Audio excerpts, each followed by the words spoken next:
Doctor! We have visitors. This is sad, Robotnik, even for you. I gotta say, I'm so thrilled to get to chat with you. As my background there shows, I'm a huge fan of this franchise. What you and everybody else has done with it has just been incredible, especially someone who grew up with the games like myself. So first and foremost, kudos to you on all three of these films. I'd love to start though. I mean, this one has set so many records, including the best reviewed movie video game of all time. How does it feel for you seeing, an overwhelmingly positive response? I'm smiling so much right now at all that info. It's like it's hurting my cheeks. It's great, man. It's like I grew up. I love video games, and I grew up playing Sonic 2 was like the first game that was mine that I owned on the Sega Genesis. So to be part of the franchise, to be part of the most positively reviewed video game movie, is that what you said? That's insane. Mm-hmm. That's insane. I'm not surprised, just based on how much the entire team cares about this franchise. Even coming into the first movie, talking with Jeff for the first time, talking with Toby for the first time, our writers, like you just knew everybody came from that generation, wanted to do it justice, wanted to do the fans justice, and it's showing. It really is. And I mean, it shows not just in the writing, but also in the performances that you guys give. And I'd love to hear, we actually get to see Stone in far more action this time around. I mean, the motorcycle sequence, the being in London. What was it like for you, getting to be out in the field more with both Robotniks in this one in comparison to the first two? I love it, man. Like, for me, it just continues to be like pinch me moments. One of the things that I'm so afraid of is that I'm going to wake up and realize none of these movies happened. But I think that was one thing that fans really wanted, and I was hoping for, was that we were going to get to see a little bit more of what Stone's capable of outside of being so devoted to Ivo. And so to see him get that motorcycle sequence, to see him handle himself so well, it was really cool. Like when they told me about the motorcycle sequence the first time, I was just like, what? And then they showed me the outfit and the gauntlets, and it was really, really, really cool. And just shows us a little bit of a hint of what Agent Stone's capable of, I think. I think he's capable of way more, personally, but hey, that's just me. Well, that's where Sonic 4 is going to come in. They're going to bring you back, and we're going to see a lot more. That's my hope, anyways. You know what? Fingers crossed. I'm not against it. Fingers crossed. So, in talking about Ivo and that relationship, we obviously have to talk about that ending. I mean, I've seen the movie twice in theaters now, and I've bawled my eyes out both times. I'd love to hear what it was like for you, though, going into filming that scene that day. I mean, what kind of emotions were going through your head, knowing that this may be the time you're actually saying goodbye to Jim and to this character? Yeah, I mean, I think you hit the nail on the head. There was a lot going on in my head in the sense of I was putting pressure on myself, right? I tend to do that quite a bit, put a lot of pressure on myself, and I knew how instrumental that moment was going to be in the movie, because the whole film is about love and loss and grief and how different characters process that.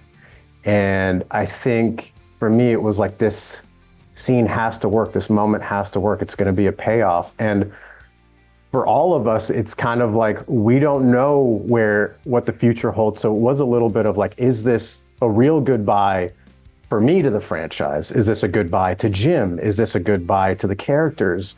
So I did carry a little bit of that in there with me.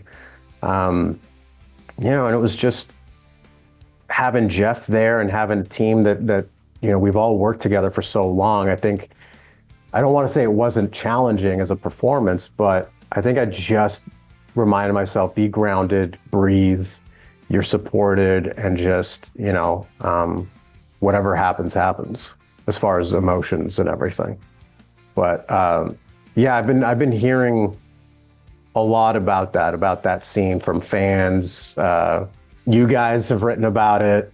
Other media has written about that scene, and Stone being such a heart of the film. It's wild. It's wild to be reading that stuff and see how much it's connecting with people. I mean, truly the evolution of Stone and Robotnik's relationship has been one of my favorite things of these films. So to finally see Stone get that recognition in that moment, it meant a lot as a fan. So Thank you. I love absolutely. I love the everything that you kept in mind going into that scene.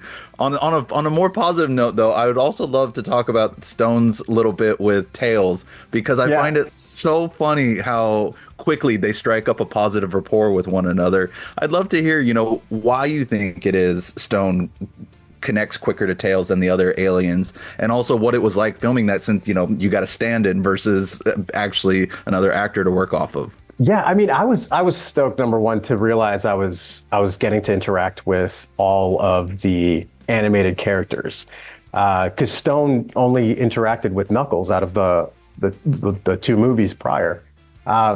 But Tails, out of everybody, I love Tails. I think Tails is the cutest thing, and so that was actually a suggestion of mine to Jeff, was to open up that scene with a very direct, very serious delivery of telling Tails how adorable he is. And Jeff was like, oh my gosh, it's such a great idea. I was like, everybody knows Tails is adorable. Stone probably thinks Tails is adorable. I don't think Stone necessarily associates Tails so much with, being such a rival to Robotnik. I think he's had experience with Knuckles. He's had experience with Sonic. Tails is kind of just there, which sometimes I think Stone feels like, sometimes I just feel like I'm just there, and nobody really knows what I'm capable of. And I think that's why they strike that, or at least Stone strikes a rapport with Tails. I don't know if Tails strikes a rapport with Stone. But yeah, for me personally, I loved it. And it was fun to be able to suggest that idea and get a thumbs up with it about Tails being adorable. I love that was your idea, because that was a moment where I sat there and laughed. I was like, I love that for Stone to have that little banter with Tails. And honestly, Tails probably had it with Stone. Tails is just a genuine nice person, so he probably was like, oh, thank you. I love it. Yeah, I love the delivery too. Yeah, I love the delivery. It was kind of like, thanks. Colleen nailed it. I see I'm coming close to time, so I did also want to ask really quickly about the dynamic with Gerald and Stone, because that is something where it could be jealousy, it could be, distrust. What do you think was sort of in Stone's mind primarily watching Ivo and Gerald connect for this film? I think it was both. I think it was kind of maybe 60% jealousy, 40% like, something's going on here, distrust.